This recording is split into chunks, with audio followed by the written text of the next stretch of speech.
YouTube family, my name is Carissa. This is the Fat Girl Flow channel. And I have been a little bit MIA because that is what I do in January. But the other day I was checking my DMs and stuff and someone asked if maybe I would consider doing like a mental health check-in type thing like I did last year and maybe the year before. Did I do it the year before? I'm not sure. And I thought that that would be a fantastic way for me to have a little bit of accountability towards you guys and towards myself and towards the universe. If I like record it and put it out there, then like the universe has access to it or whatever. So to start, just so you guys know, all comments on this video are going to be moderated. Anytime I talk about like my mental health or anything that, you know, that I'm still struggling with or working with, my humanity and whatnot is not up for discussion like on some videos where people like to hang out. So if you don't see your comment show up right away, that just means that it went into the moderation pool and then I will get to it. I'm gonna try to structure this video kind of like talking about mental health stuff, talking about how I'm doing with it, and then maybe also talking about like some of my goals moving forward or for the next year or whatever. So the first thing I guess that I will talk about is why I'm not really on YouTube or in the world in January. I have talked about this in a few other videos, but I have seasonal affective disorder. It means that I just get really sad when the weather is nasty and gloomy, which is during the winter months, and it usually has something to do with like shorter days, the sun not being out as much, you know, that kind of fun shit. If I haven't talked about it in the past, I've been kind of familiar with it for a while. I think that I kind of started noticing that I had it maybe like in my early 20s. By the time I was like 28, I was pretty sure that I needed to start taking some proactive steps during the winter time because I was feeling really useless and really shitty and really yucky. The last few years have kind of afforded me the opportunity to take it really easy in January and just kind of do the things that I know that I have to do for work. I try to stay very structured, so I still try to get up at 8 o'clock and do whatever I need to do for the day, but I do really kind of like hibernate in the winter, and I don't do YouTube videos in January as often, and I just try to lay low and really take it easy. This year I think that I'm doing a pretty good job. This year I feel like I have been pretty prepared for winter, and I had my sun lamp. I'll link the sun lamp that I use down below. I really like it. It's like a mid-range sun lamp, so it's not the most expensive, but it's not the least expensive. I use it when there's more than like 5 or 6 kind of gray nasty days in a row. To prepare for the winter, I took all of the blinds off all of my windows, and I wake up with the sunlight hitting me if the sun is out, and I try to not ever close my windows just so my like circadian rhythm or whatever can get used to the sun coming up and going down at a different time and stuff. I find that like allowing my body to just kind of do what it naturally wants to do is really helpful. I naturally want to go to bed when it gets dark, and I naturally want to wake up when it's light out, so kind of moving my bedtime earlier and waking up earlier really helps me in the winter months. I also really just try to focus on eating and doing necessary things like showering and making sure that I talk to my friends frequently. And I also really try to say yes a lot in the winter time. I know that I have a tendency to become a little bit of a hermit in the winter time, so when I am asked to do things, I try to say yes more frequently than I usually would. The other day I went swimming with my mom and my niece, and it was lovely, and my first instinct is to be like, no, I'm not going swimming. It's 10 degrees outside and rainy and nasty. I'm not doing that. But I said yes, and it felt great. One of the goals that I have for this next year around seasonal affective disorder and stuff is I find myself really just getting kind of crabby and yucky around New Year's Eve, and a lot of that is just because I don't like being in the gray, yucky winter weather when I'm going into a new year. It just makes me bummed out. It doesn't make me feel like bright and sunny about the new year. I don't really think that like a new calendar year is necessarily something that's a huge deal, but I do like to feel motivated and like I'm putting my best foot forward when I'm going into a new year. So next year my goal is to not spend New Year's Eve here in Kansas. I'm gonna try to like get to a sunny beach somewhere. But other than that, I really feel like I'm kind of doing all I can to cope with sad, and I think I'm doing an okay job. I don't feel super bummed out, and when I do, I just kind of tell myself that like, okay, this isn't our best season. Like, this isn't when I'm the happiest, most productive person, and that's okay. We all have kind of down times when we need to rest, and right now is my downtime. So something that I get lots of questions about, but I don't really talk very openly about, is eating disorder stuff, and I'm still not gonna talk very openly about it, and that is because I am still struggling with it. It is one of those mental health things that I think we really don't give enough credit to for how long it takes us to develop these disorders and disordered eating, and how long and how ingrained those things are in us. And you know, when you are used to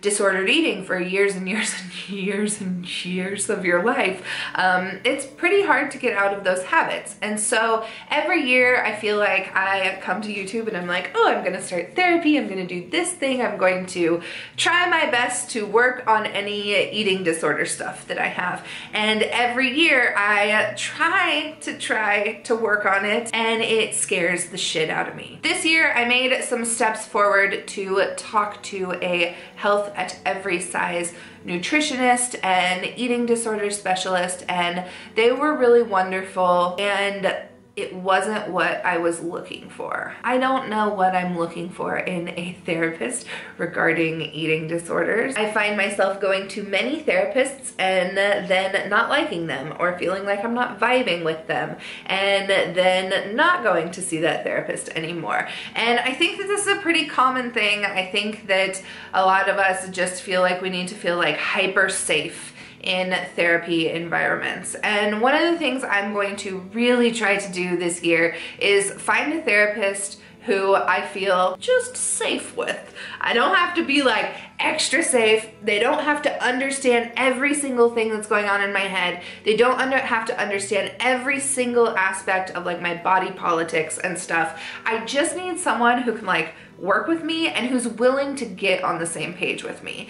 And I haven't really made that commitment in the past, and I want to make that commitment to myself because it's important, and finding a therapist is important. And sometimes I find myself like running into these things in my life that I would really like to talk to an outside person about, and I don't have that person. It would be nice to at least build that relationship with a therapist so that when I have those things come up, I have someone who I can go to quickly. I'm really interested to know how many of you are in therapy, how long you've been in therapy, how long it took you to find your therapist, and if you like your therapist. I went to the same therapist for I think like 5 years in my 6-7 years maybe in my 20s, and they were amazing, and they were exactly what I needed at that time. They were everything that I could have asked for in a therapist. And a few years ago, I really felt like maybe I had grown out of my therapist, and that I wasn't making like the movement that I wanted to make, and so I quit going to them. And I think that that's okay. Like, I think we do grow out of therapists, and I think that sometimes you do kind of have to move on and adjust for who you have become and your growth and stuff like that. But I just haven't found that like safe space since then. I want to quit looking at it as like an idealized thing that's like gonna be perfect, and just be like, hey bitch, you just have to go to fucking therapy. So I think that this is a thing that I talked about in last year's video, but one of the things, one of my like fears that I've had for a long time is traveling, and that fear kind of goes back to like a fear of being sick. I didn't know how common like the fear of vomiting was for a long time, but apparently it's very, very common. And if you don't have this fear, then maybe this doesn't make sense, but I feel like if you have like an irrational fear about anything really, you can probably kind of identify with this. When I was in therapy for panic attacks, a lot of my panic attacks would go back to this one fear. And as silly as the fear is, it's there, and it's something that I have to learn to deal with, and it doesn't just go away just because I think it's silly. Kind of finding like the root of that fear and continuing to do a lot of kind of exposure therapy around that fear and stuff has been one of my focuses for this last year, and I'm happy to say that I'm getting pretty fucking good at this little fear thing. For the last several years, I've just kind of like lightly tried to expose myself to situations and things where I would feel panicky about the fear of vomiting, and it's kind of been like a slow process, but I've been able to like get rid of a lot of my safety behaviors around it. Now I do not feel quite as scared when like other people are ill around me. Nate had a stomach bug this year, and I actually like laid in bed with him and like rubbed his back like a normal human being. That was really, really nice. And in therapy with one of my many failed therapists, I kind of talked about how this fear comes from being vulnerable and kind of having obsessive thoughts about being perfect, just not wanting to like expose myself to people, right? Like the fear of vomiting is like a very out of control thing, and I want to be in control all the time. And so just kind of working on things that I can control and noticing the things that I cannot control has been super helpful in that fear. I fucking hate it. I hate learning about things that I can't control. I want to control every goddamn thing at every single second. However, I recognize that that is not something I can do, nor do I want to do it. I really recognize now that like being a control freak and controlling things doesn't actually make me happier.